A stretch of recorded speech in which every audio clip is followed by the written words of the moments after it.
The Sacramento County Sheriff's Department as deputies targeted human traffickers. Many of those exploited into the sexual trade are minors, those perhaps kicked out of their homes for a variety of reasons or convinced to move in with boyfriends who morph menacingly into pimps.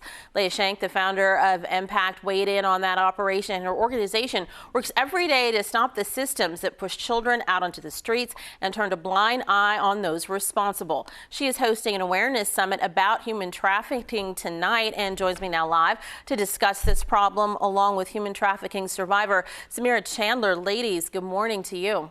Good morning. Samira, let's start with you. If you could tell us a little bit about how you got coerced into this life and how old you were when that happened. So sexual abuse started for me at the age of 6, where I was being molested from a friend of the family's, and then it went into family members. And as an adult, it turned into the abuse and just kind of got a little worse for me. My goodness. And how long have you been out of the whole situation, able to escape?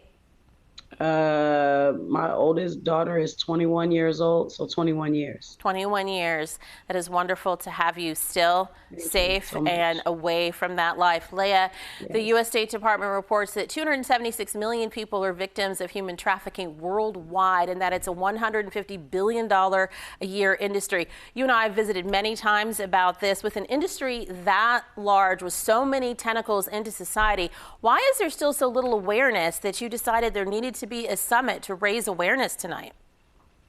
Yes, I think that it's twofold. I think on one end, I think community members, so families and parents, caregivers, teachers, they don't know enough about this. So they don't know the signs, they don't know what to look for. Therefore, they don't know how to protect their loved ones. So there's that. On the other end, there are too many entities that are in position of power that have their hand in this. So because of that, it makes it very hard to eradicate something like this, or for us to bring awareness to things, because there's too many people that are involved. Alrighty, let's be a little more clear. Call a spade a spade. When you say there are too many entities that have their hand in this, what do you mean? I mean, this is $1 billion business. This is the biggest human rights issue of our time right now. This has superseded the drug trade, which means you have elected officials, you have police officers, you have teachers, you have people that are in power and position of high places that are involved in this. And because of that, this is a protected class. And these individuals have been protected and allowed to do what they're doing. And so it's really hard for us advocates, we're just, small on the totem pole, to be able to help survivors, help victims, help rescues, and do these things when the people that are in position of leadership are not doing what they're supposed to do. And that is obviously a comment based on the experience that you've had. Stockton Boulevard in Sacramento has long been discussed as a hotbed corridor for this activity. In the years, Leah, since you've been working against this practice, are things shifting and changing? Is that still the hottest spot in the Sacramento area? And then why do you think it was a hot spot at all? Yeah, I mean, that's still a hot spot, but right now, Watt Avenue is the hot spot for Sacramento County right now. And that really has to just do with the money. The traffickers follow the money. So they're going to go where the money is. They're also going to do what they have to do to evade law enforcement. So because of that, they'll move these women around. And that's kind of what they're doing. And so they just hop around, just to evade and stay out of the way. But it's still really bad. Stockton and Watt are still very bad here in Sacramento County. Okay. Now, when it comes to the attitudes of law enforcement, the Black and Missing Foundation points to the different kind of treatment persons of color receive and the kind of attention or lack thereof when they disappear, because there seems to be a bias or belief that they wanted to run away or that they deserve their circumstances.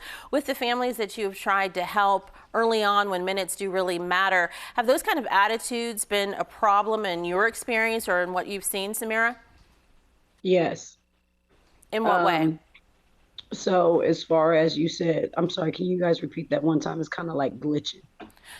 Just the fact that there seems to be a bias that maybe the people of color who happen to be victims of human trafficking, just like, when someone disappears, they may not get the same attention or same focus in trying to rescue them because there may be a perception that they wanted to be in this life or that nobody particularly cares that they've ended up in this situation.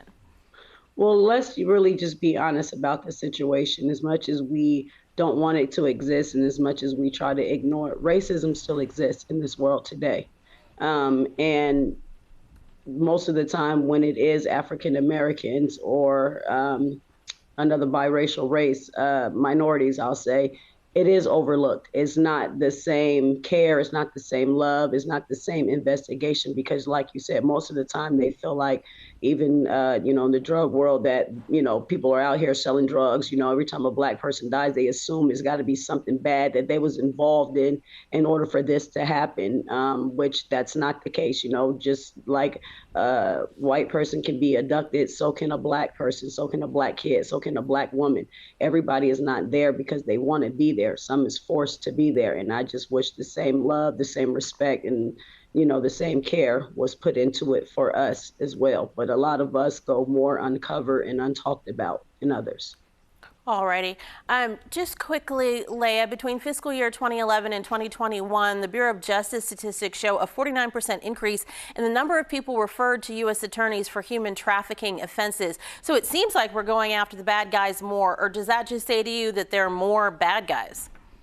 I think there's a lot of changes, and all elected officials and all law enforcement are not bad when it comes to trafficking. There are some that do the diligent effort to be able to make a change in this area. And those are the people that are going to help us, as far as the community goes, to be able to change this.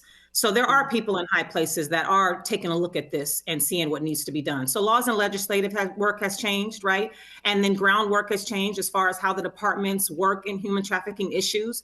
And so that just needs to be heightened so that everybody is protected, so that we're protecting all areas of trafficking. And once that's done, then we'll have a better scope of what we need to do overall as a community to be able to make these changes. Yeah. Hey, ladies, thank you so very much for joining me this morning. The summit that Leah is hosting tonight is from 4 to 8 at Cal Expo. You can still attend and join in on the discussion. Also, if you or someone you know is in trouble or you spot someone being trafficked, you can call the National Human Trafficking Hotline 24/7 at 1-888-373-7888.